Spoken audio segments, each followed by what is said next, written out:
right, what's going on, y'all? Yeah, I gave a little more time for things to breathe than what I probably should have. I mean, but you know, there's just I'm gonna say there are just reasons for that. We're not gonna go into any of that. All I know is that now the trade deadline has come and gone, and man, a lot of stuff happened going into it. I mean, already two of the biggest deals had went down, where the Los Angeles Lakers actually sent Russell Westbrook along with Juan Toscano Anderson, Damian, and well, I know Juan Toscano Anderson was on the Lakers. And I'm just trying to see if there's anybody else. I want to say Damian Jones, but I'm not 100% sure on that. He may have came from the Minnesota Timberwolves. See, this is where I should have really just got on this when everything was still fresh. But either way, they got D'Angelo Russell, Malik Beasley, Jarrett Vanderbilt, and that was already on top of Rui Hachimura earlier within the last couple of weeks. And then they go on to actually acquiring Devin Reed, sending Thomas Bryant to the Denver Nuggets. And of course, that is all capped off by them sending Patrick Beverley to Orlando for Mo Bamba.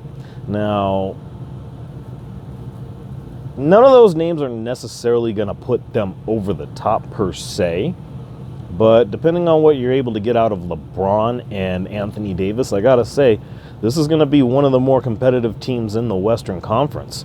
I mean, they basically did some actual addition by subtraction, having let go or having sent Russell Westbrook to the Utah Jazz and getting back three very quality pieces, especially D'Angelo Russell, who I think is going to be the key piece, along with Malik Beasley and Rui Hachimura. As far as everything that the Lakers have acquired to this point, I gotta say, this is definitely gonna bring them up into the actual playoff field.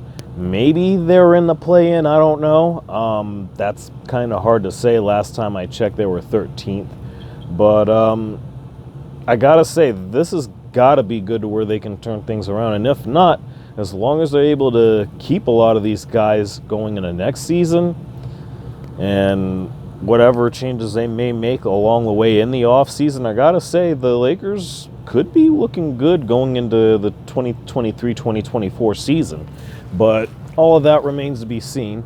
The most notable of all of the trades going into the deadline, far and away, I talked about this, and I actually have to admit to having actually goofed. The video that I did late the night when it actually happened, I recorded the video literally as it was being reported that night, which was late Tuesday or Wednesday night. I'm not exactly sure which night it was, but I had recorded it, had planned on uploading it the next morning. For whatever reason, didn't get around to that. But either way, it's the big one where the Phoenix Suns acquire Kevin Durant along with TJ Warren and wind up sending to the Brooklyn Nets Mikal Bridges, Cameron Johnson, Jay Crowder, and 4 first-round picks and a 2028 pick swap.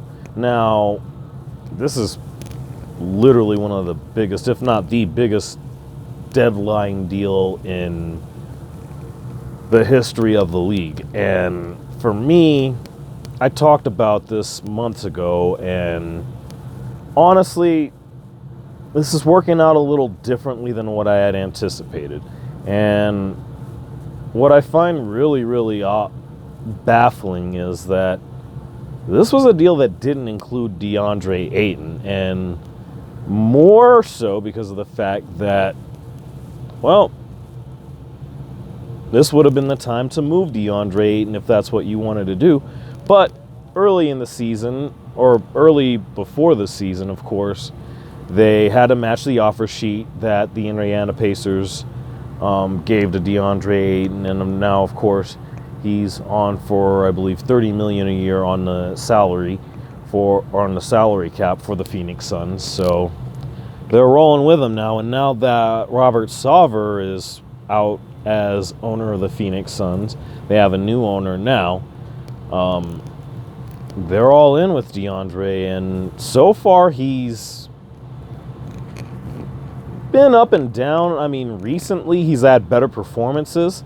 That actually needs to continue and actually not stop, not only for his sake, but just for the sake that now you pretty much have a championship or bust situation out in Phoenix. And as much as I'd like to be happy for my mom and everybody out there, you know, it's going to be really, really tricky, because out here in Denver, we've got a really, really complete squad. And I mentioned before, they ended up getting Thomas Bryant from the Lakers for Davin Reed. And I actually meant to mention it was 3 second-round picks that went with that. That was the first thing I saw when that trade went down. And then, of course, they sent Bones Highland to the Clippers for 2 second-round picks, so they get 2 of those 3 picks back. I'm sure they're not all necessarily in the same season. I'm just scrolling through here. I don't see too much anything else. I mean, the Nuggets weren't really all that active, but at the same time, what they did was make space for a lot of the guys that they are going to have in their rotation going down the stretch. Because I'm going to tell you right now, especially given the fact that they're going to have home court throughout the Western Conference Finals at least, it's really going to be problematic, because those role players that they have there, from Bruce Brown, or I think Bruce Brown, I believe is his name, and then of course Christian Brown, along with a host of others. I mean, it's going to be interesting to see how they get Thomas Bryant into things. But now you've also got Jamal Murray coming back into form. You've got Michael Porter Jr., if he's actually healthy, is very much as much a factor as anybody. I mean, he's going to be that guy that's going to be going head-to-head with the LeBrons and the KDs of the world. And, of course, Jokic, the 2-time back-to-back reigning and defending MVP, looking like he's going to three-peat this one, and probably the first time in a long time, I believe, since Kareem. And I didn't even mention Aaron Gordon. Bear down, baby, by the way. But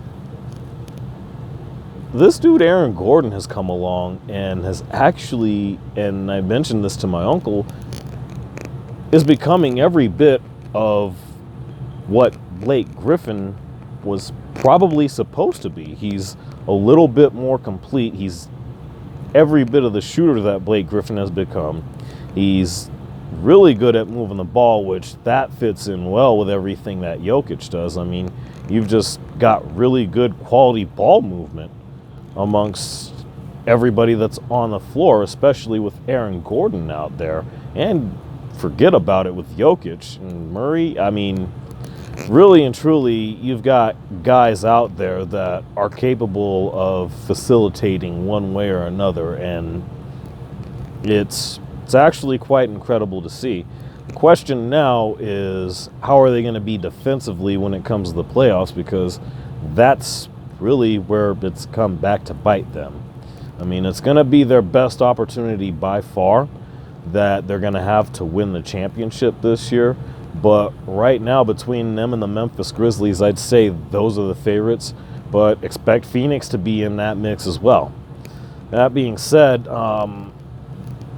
you know, that's not to say that you don't have the Boston Celtics or the Milwaukee Bucks to be considered, as the Boston Celtics did make a move or two, most notably picking up Mike Muscala from the Oklahoma City Thunder, big stretch big that is going to be really good for what they do in Boston. But along with that, the Milwaukee Bucks were able to add Jay Crowder, and we're talking about a lengthier version of PJ Tucker, and that's literally a very key piece to what won them the championship a couple of years back. All that being said, of course, you know, I gotta imagine this is one of the wilder trade deadlines I've witnessed ever. If not, maybe even the wildest. But all in all, I mean, it's going to be interesting to see what happens with the Phoenix Suns. You know, are KD and Chris Paul going to be able to muster enough, along with Devin Booker and DeAndre Ayton, to get them over the top? Will they be able to add pieces in the buyout market? And speaking of the buyout market, where does damn it, I'm not about to mix this dude up with Russell Wilson. Good Lord. It's not even really, football season's about to completely be over as of tomorrow. But anyway, yeah, where does Russell Westbrook wind up? I mean, I keep hearing a lot about my Chicago Bulls, and it makes an awful lot of sense. There's been no Lonzo Ball throughout the season, so I'm kind of hoping so. I mean, I don't really think it's going to do a whole lot, and to be honest, I'm not all that excited about my Bulls at this point. But, you know, we'll see what happens. I mean, one way or the other, if it comes down to it, I'll be down to celebrate, whether it's out here or out in Phoenix.